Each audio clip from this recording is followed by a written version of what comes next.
बिना कुछ कहे सच जीत गया। सुचेता की ससुराल में आज पहली रसोई थी। आषाढ़ का महीना था। आज सुबह से ही रिमझिम फुहारों ने पूरे वातावरण को सौंधी खुशबू से महका दिया था। सुचेता की सास ने कल ही उससे कह दिया था कि कल जल्दी तैयार होकर आ जाना, तुम्हारी पहली रसोई है, जो तुम आज बनाओगी उसका भोग भगवान को लगाया जाएगा।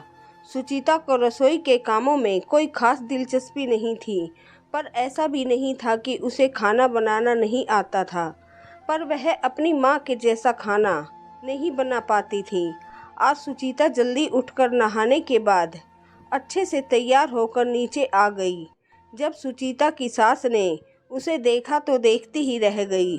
सुचेता स्वर्ग से उतरी अप्सरा लग रही थी। उसने पीले रंग की जॉर्जेट की साड़ी पहनी हुई थी, महरून रंग की बिंदी और लिपस्टिक लगाई हुई थी।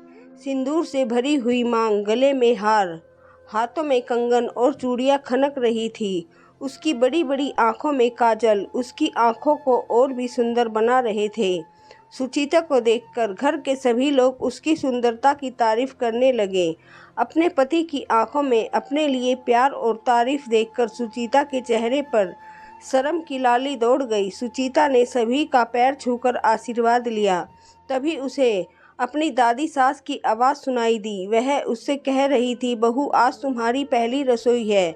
तुम्हें आज कुछ मीठा बनाना है, लेकिन आज बरसात हो रही है। मौसम बहुत ही खुशनुमा हो गया है, इसलिए मौसम के अनुसार तुम मीठे के साथ में पकोड़े भी बना लेना। सुचेता रसोई में चली गई।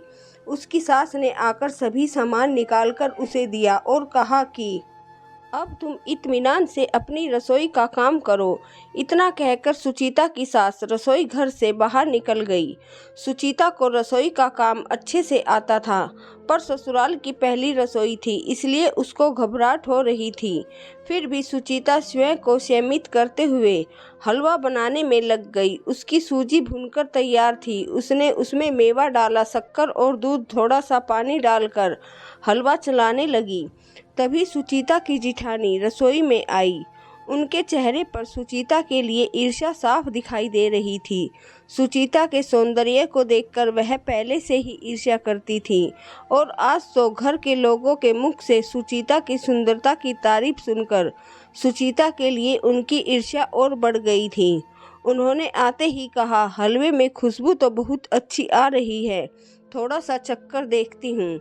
अगर कोई कमी होगी तो मैं अभी बता दूंगी, तुम ठीक कर लेना, नहीं तो बाहर बैठी घर की बुजुर्ग औरतें के ताने सुनने पड़ेंगे, जैसा मैंने सुना था।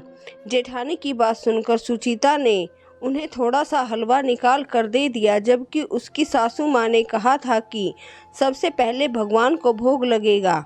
पर सुचेता नई बहू थी, अपनी जेठानी को मना नहीं कर सकती थी, इसलिए उसने जेठानी को हलवा दे दिया। सुचेता की जेठानी ने हलवा खाया, वह बहुत स्वादिष्ट था। यह देखकर उसकी जेठानी मन ही मन और जल भुन गई। उन्होंने सोचा, अगर सभी ने यह स्वादिष्ट हलवा खाया तो सुचेता की सुंदरता के साथ साथ उसके खाने की भी तारीफ होने लगेगी।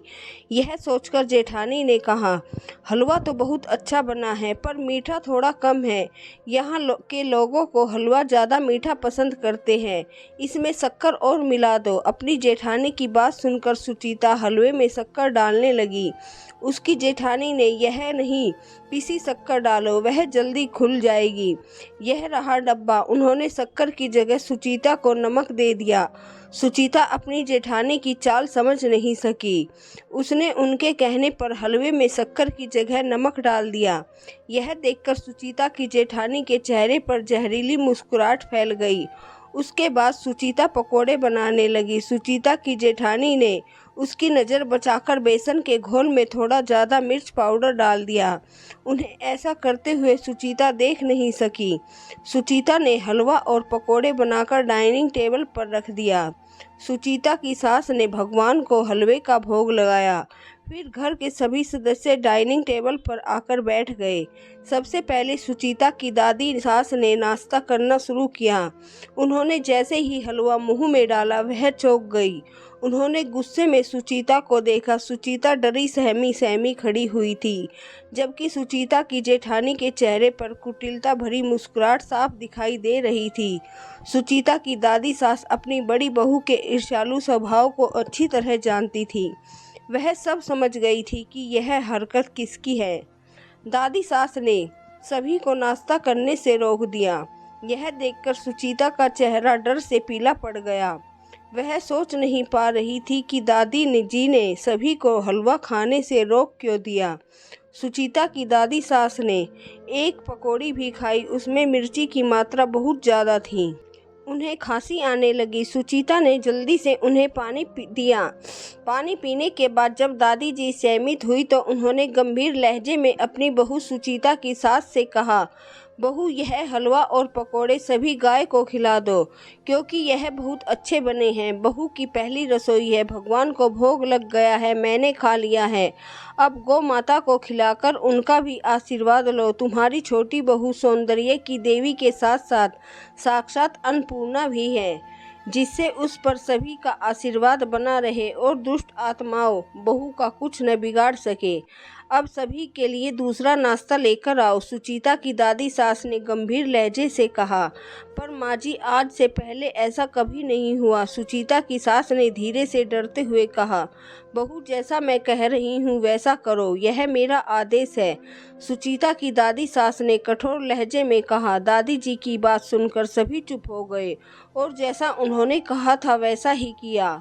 सभी ने पूरी सब्जी का नाश्ता किया। नाश्ता करने के बाद दादी सास ने एक मखमली डिब्बा सुचीता को दिया और मुस्कुराते हुए कहा, यह लो बहू, अपनी पहली रसोई का तोहफा। सुचीता ने डिब्बा खोलकर देखा तो उसकी आंखें चौंधिया गई, क्योंकि उस डिब्बे में हीरो का बहुत ही सुंदर गले का सेट था।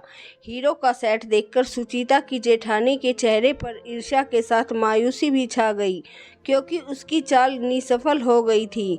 दादी, आपने यह तोहफा भाभी के लिए कब मंगवाया और हम लोगों को बताया भी नहीं? आप तो बहुत ही छुपे रुस्तम निकली। सुचीता की ननद ने हंसते हुए अपनी दादी से पूछा, बिट्टो, दुखी न हो, मैंने तेरे लिए भी ऐसा एक सेट बनवाया है, वह तेरी शादी में दूंगी। दादी ने अपनी पोती के कानों को प्यार से खींचते हुए मुस्कुराकर कहा। फिर उनका चेहरा गंभीर हो गया। उन्होंने सुचीता की जेठानी की ओर देखा। सुचीता की जेठानी अपनी दादी सास का गंभीर चेहरा देखकर डर गई। वह समझ गई थी कि दादी जी को सब पता चल गया है कि मैंने रसोई में सुचीता को नीचा दिखाने के लिए क्या किया। वह मन ही मन घबरा रही थी। अगर दादी जी ने घर वालों के सामने उसकी सच्चाई बता दी तो घर वालों और सुचीता की नज़रों में उसकी कोई इज्जत नहीं रह जाएगी। सुचीता की जेठानी अपने किए पर शर्मिंदा हो रही थी। उसके चेहरे पर पश्चाताप स्पष्ट दिखाई दे रहा था, पर अब वह क्या करे, कैसे सबके सामने अपनी गलती स्वीकार करे, यही सोच रही थी। शायद दादी जी की अनुभवी आंखों ने सुचीता की जेठानी के चेहरे के आते आते भाव को देखकर उसकी मनोदशा को समझ लिया था। तभी उन्होंने सुचीता की जेठानी को अपने पास बुला, बड़ी बहुरिया, तुम भी मेरे पास आओ, मैंने तुम्हारे लिए भी वैसा ही गले का सेट बनवाया है जैसा छोटी बहू का है। तुम्हारी शादी में मैं विदेश में थी, मेरा इलाज चल रहा था, इसलिए जब तुम्हारी पहली रसोई हुई थी तब मैं तुम्हें कोई तोहफा नहीं दे पाई थी। वह तोहफा आज दे रही हूँ। बहू, मेरी एक बात हमेशा ध्यान रखना, जब पहले प्यार और सम्मान दोगी तभी बदले में उससे ज़्यादा प्यार और सम्मान पाओगी। यही मनुष्य की प्रकृति है और प्रकृति का यही नियम है।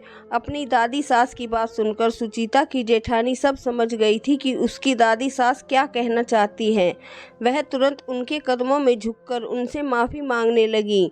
दादी जी की बात सुनकर और सुचीता की जेठानी को माफ़ी मांगते हुए देखकर घर के सभी सदस्यों के चेहरे पर आश्चर्य के भाव दिखाई देने लगे। सुचीता की सास ने आश्चर्यचकित होकर पूछा, बड़ी बहू, तुम किस बात की माफ़ी मांग रही हो? वह माफ़ी इस बात की मांग रही है कि आज उसे भी सुचीता बहू के साथ रसोई में मदद करनी चाहिए थी, क्योंकि मैंने उसे भी पहली रसोई का तोहफा दिया है।